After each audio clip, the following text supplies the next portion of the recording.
What is up, guys? Today we are inside of Totally Accurate Battle Simulator, and today I'm going to be rating all of the evil faction units. Now, we're going to test around with them before we rate them, so yeah, we're just going to hop right into that. So, first up is the Shadow Walker, and the Shadow Walker is actually unique, which we'll see in a second, as it can teleport behind units, which is pretty cool. I would also like to just say that they actually can teleport twice. It's just that the cooldown is extremely long, so unless you take control of the units or put on units never die, then you're not going to be able to see it. But as we can see, the Shadow Walkers didn't really do all that well against the melee units, even though these were actually the weakest melee units in the game, pretty much. So yeah, don't use these guys against the melee units. But as I said before we saw the battle start, these guys can teleport, so they're actually extremely good against ranged units, because the point of a ranged unit is to kill stuff before it gets to the ranged unit itself. Otherwise, the ranged unit is kind of useless, and Shadow Walkers basically get right over to the units right away. Now, unfortunately, because of how many spear throwers I put, I don't think that the Shadow Walkers are going to win this. However, if the spear throwers had a distraction for something else that they can kill, then we might have won this, but it appears that they actually didn't need that because they still won. So they were completely outnumbered and they still won, so that's actually going to make them go up a lot higher in my rating.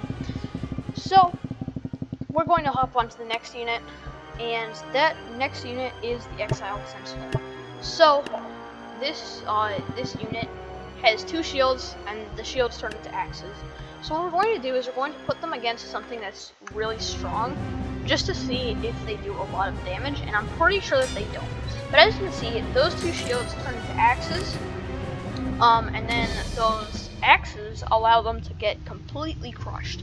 So yeah, don't use them against high health units, because they're not all that great at those. But the shields, they turn into axes. It's pretty cool. I'm pretty sure that the shields can also block projectiles. However, I'm not sure if it's like just the sides or the middle as well, because they have an open spot going down right in the middle of the shields. So you could probably get a projectile right in between the shields, and then it would kind of be useless. But yeah, as we can see, the axes really didn't do anything. However, this could be a moment that we had like with the Shadow Walker, where it was, okay, never mind. I was gonna say, we might have a moment with the Exiled Sentinel, just like the Shadow Walkers, where they just like took down a horde of units, even though they were completely outnumbered, but we didn't. So we're gonna have 15 archers against them, and as we can see, the shields did actually hold up against the arrows. So yeah, it appears that they can block in between. However, they're kind of distracted. So the strategy with ranged units against these Exiled Sentinels appears to be putting melee units in between the ranged units, so that way the ranged units can just shoot from afar, and then the Exiled Sentinels will always have their axes up and will never have their shield up to block the arrows. So yeah, it's a decent unit, I guess, but it's not really all that cool in my opinion. Next we have a really cool one, which is the Mad Mechanic. So he has two flamethrowers, and they burn stuff basically. So I'm going to make them extremely outmatched.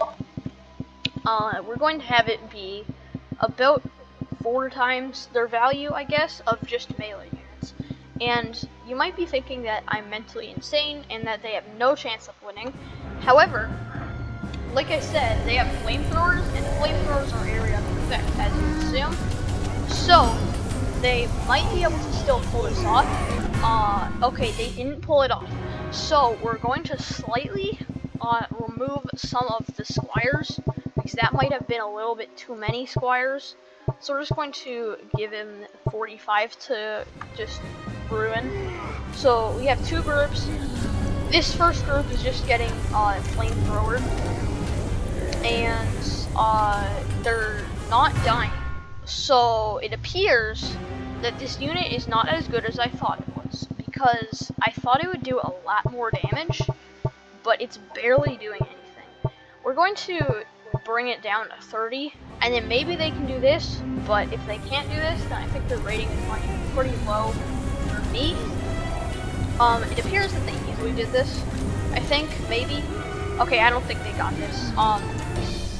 Yeah. So, it appears that they just don't have time to actually kill stuff. We're going to put a few shield bearers, I guess, in front of them.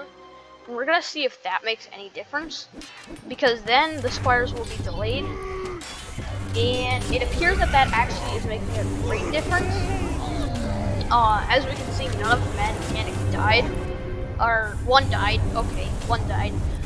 But all the squires died. So it appears that the strategy with this unit against melee units is to just always have protection in front of it. Otherwise, it's just going to get killed right away. But now we're going to have archers face off against it. And I don't expect them to win, because the flamethrowers are short-ranged compared to pretty much every other projectile in the game, which is long-ranged. So, yeah, they're just going to die or get weakened before they get close, and then finished off once they do get close. As we can see, only one of the archers died, which is rather unfortunate. So, yeah, this unit's pretty cool. The fact that they couldn't take down a group of squires without protection, though, is probably going to lower my rating a bit. Next we have the Void Cultist, and the Void Cultist is a lot like the Righteous Paladin from the Good faction, where it has a ability that is very underwhelming in my opinion. So we're just going to face them off against 24 squires, so that way we can actually see that ability. Okay, 24 squires versus 3 Void Paladins, yes, or the Void Cultists.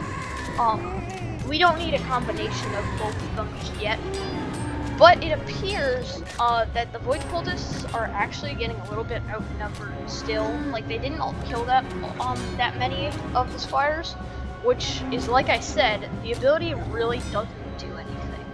It kind of just knocks units over, but doesn't do anything else. As we can see, they lost to a bunch of squires, and they had 3 of them on their team, so they could do the ability 3 times in one strike. And the ability has 2 rounds, so that's 6 of the abilities going at the squires, and none of them died on the waves, any of them. So, yeah, in my opinion, it's kind of useless. It's not that great, unless you just want to delay, but even then, the ability doesn't delay all that much. And as we can see with the archers, the shields really do not help protect arrows or other projectiles. So it deflects a few, but it's kind of just over from there. So yeah, this unit, kind of the worst unit in the faction, to be honest.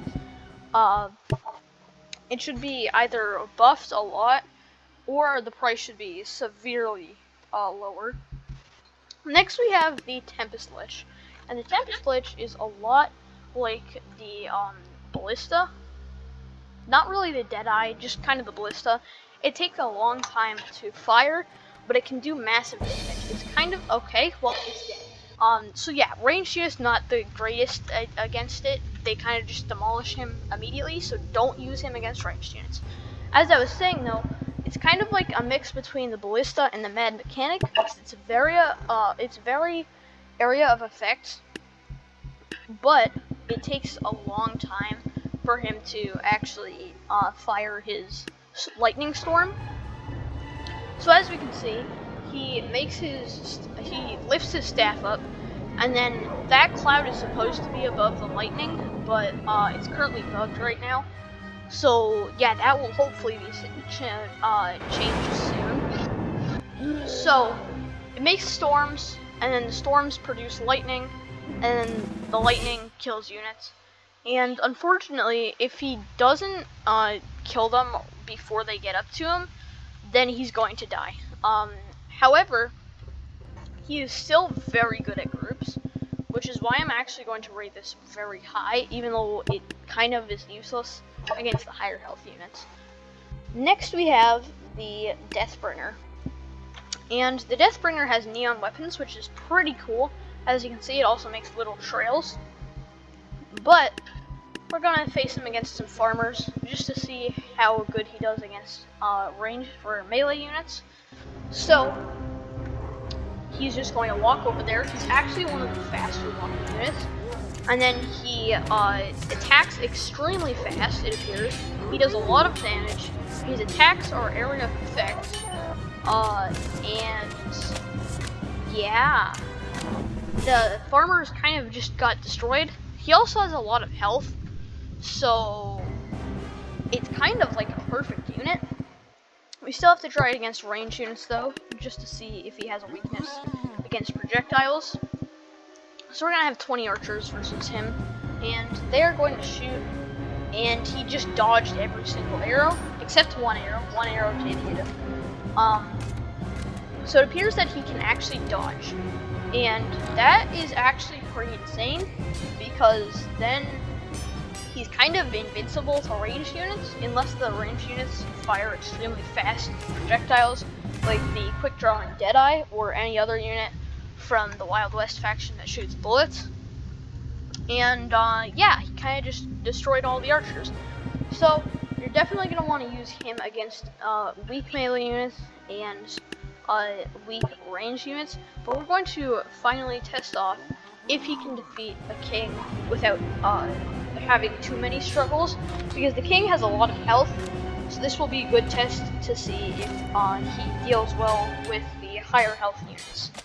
So it appears that he just got cut up in like 2 hits, so if the unit does a lot of damage, then I guess he's not the greatest. However, he did get a lot of stabs in there, so I think that he is one of the better units. But lastly, we're going to move on to the Void Monarch. And the Void Monarch is just like the Chronomancer, where it is one of 2 of the only units in the game that actually transform into a different unit. And he's also quite pricey, so we're going to have to use some higher tier units. So we have a Zeus backed up with archers, and we're going to see if he does well against that. So as we can see, he has a sword behind him and then 2 swords in his hand. He also can teleport. He's also ranged. He also has an area of effect, and then that's his transformation. So he makes a tornado, and then he turns into a big guy, and then he kind of just destroys stuff. So, yeah, there's not really much else to be said. However, one thing that I did notice with this unit while playing around with it is that if you use Deadeyes and Ballistas against it, it doesn't do all that well. And this is simply because it doesn't have a lot of health, so it cannot get the transformation done before they fire. So don't use him against better range units that do a lot of damage. And if you're wondering why this happens, it's because of the fact that his ability, it appears to be based off of damage that he takes. So if he just dies instantly, then it won't activate. Anyways, we're going to have a Mammoth backed up with hoplites for our melee units to test off against him. And then that will be our final battle. The Mammoth charges, so it's doing pretty good.